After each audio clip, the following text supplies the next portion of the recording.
Paul Galiski didn't know anything was wrong until he checked his credit. So I first noticed this in August. I saw the SBA on my credit report.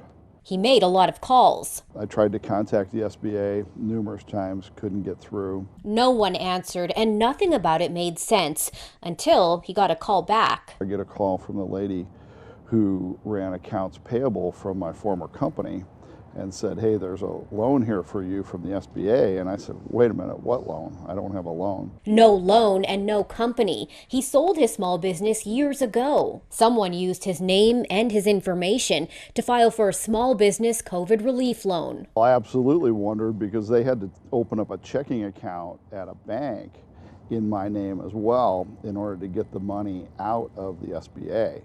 So not only did they get the loan fraudulently, they took out a checking account in my name. Now he's stuck with the bill, a big one. And so how much did the SBA think that you owed them? It was in six figures. Yeah, it's a significant amount of money, something you definitely notice. The story sounded very familiar to Nicole Berkman. So what do you think happened here? I assume that someone used my information to take out a loan with the U.S. Small Business Administration.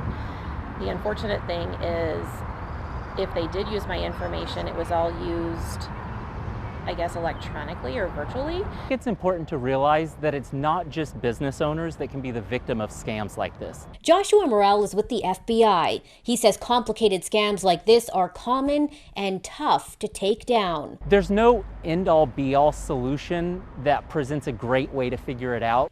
According to the SBA, the agency approved $78 billion in fraudulent applications last year.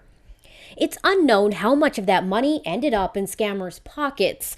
The SBA admits it was so inundated with requests for help, it couldn't adequately vet applicants. Federal investigators have made some progress in tracking it all. Last month, the Department of Justice issued charges against a California man accused of stealing hundreds of thousands of dollars from the Paycheck Protection Program. And 3 others from California to Texas were charged with stealing millions in COVID relief loans.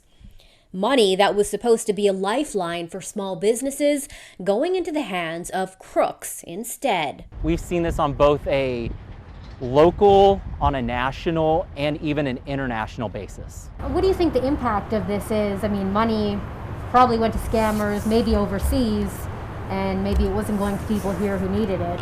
Well, it's a shame because we had such a good program to help businesses that were in trouble, and the money not going to them is just awful.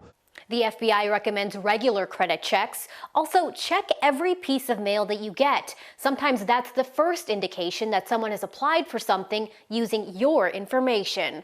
For the I-Team, PJ Randhawa, 5 on your side.